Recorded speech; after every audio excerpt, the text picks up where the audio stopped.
بصوا كده بقى يا اخواتي، السور ده طبعا كان شكله عرة خالص، فانا دهنته وظبطته وروقت عليه. الحته دي كانت كلها حاجات ملهاش لازمه، روقتها وظبطتها وهنستغلها. والسلاكه بتاعتنا كانت هنا، روقت الكلام ده كله وفضيت المكان، وممكن نستغله ونجيب سلاكه او اي حاجه. وعلقت السلاكه بتاعتنا دي، احط فيها الزغاليل عشان لما نيجي ننش ان شاء الله. علقتها كده فوق خالص، تمام. ووسعت المساحه، ووسعت الكلام، والبلكونه بقت اهيت و100 فل و10. وبرجع كده خالص وبصور، وادي شكل السلاكه بتاعي. ايه رايك يا صاحبي في التغيير اللي احنا عملناه ده؟ استاهل عليه كام لايك؟ في بقى حاجه حصلت معايا انا زعلت قوي والله. بصوا كده، يعني الزغلول الهزاز واكل ودافي وميت، يعني الحمد لله الحمد لله الحمد لله. كويس اللي هي بتيجي في حاجات زي كده. بصوا بقى يا جدعان، احنا امبارح جبنا حمام وجالي حمام. يعني امبارح انا اشتريت حمام وجالي حمام هديه. بصوا بقى يا اخواتي، امبارح احنا جبنا حمام وجالنا حمام هديه. هو الحمام اللي جالنا مش كتير يعني، بس يشكر الراجل، يشكر اللي هو افتكرنا وقدم لنا هديه بسيطه. بالنسبه له هو، بالنسبه لنا هديه كبيره قوي. تمام. فتعالوا اوريكم بقى احنا جبنا ايه وايه الجديد في السلاكه بتاعتنا. يلا بينا نبدا. بص يا باشا، دكر ده ابن عادات، ماشي. دكر استرالي ابن عادات، ودي نتايه استرالي. سيبكم الزغلول ده مالناش دعوه بيه، ماشي. انا الدكر بصراحه هو اللي عجبني قوي قوي قوي يعني. دكر الله اكبر عليه. تمام كده. بصوا بقى يا جدعان، بصوا بقى، ده اللي جالنا هديه، استرالي نقش، او معرفش بقى انتوا بتقولوا على الطوب ده ايه، او في ناس بتقول دباني. فقولوا لي اسمه ايه عندكم، او بتقولوا عليه ايه، وايه رايكم في الدكر ده. الدكر ده انا هجيب له نتايه نفس الطوب بتاعه.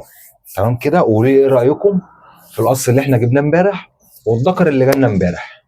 في حاجه غريبه بقى انا مش فاهمها، يعني يا ريت اخواتي الجواي يفهمونا كده، واللي يعرف يقول لي. الدكر ده من ساعه ما جبته وهو قاعد في قلب الطاجن، والنتايه دي قاعده في قلب الطاجن، والبوازات النتايه قاعده في قلب الطاجن بقالهم فتره بقى. فانا مش عارف هما، يا ترى ربنا هيكرم ويحصوا، ولا مجرد بس قاعدين بيتدفوا، ولا يعملوا ايه. دي الزغاليل الشلبزيات. في هنا زغلول تاني، بس انا لما بحط معاهم بيضربهم وبيزوم، يعني هو لسه اصلا موقع ريشتين، بس بيزوم وبيضرب وبيعمل حاجات غريبه كده. فايه رايكم بقى في التغيير اللي احنا عملناه في قلب السلاكه بتاعتنا الكبيره دي؟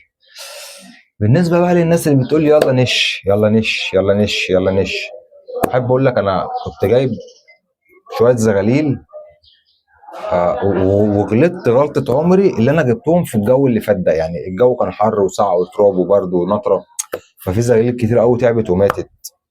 فالحمد لله على كل حاجه طبعا. بصوا بقى احنا هنعمل ايه. هننزل يوم الجمعه الجايه، نجيب مثلا 5 6 زغاليل زواجل او استرالي، وهنبدا ندشرهم وهنبدا ننشهم. في ناس بقى هتقول لي انت في بلكونه واطيه هتنش هتضيع حمام. احب اقول لك يا صاحبي، انا من سنتين كنت بنش والحمام بيطلع وعارف طريقه وكان بيرجع تاني. بس خليني اقول لك التركايه بتاعت ان الحمام يعرف مكانه ازاي. انا في بلكونه واطيه وحواليا عالي، نعمل ايه بقى عشان نخلي فرد الحمام ذكي؟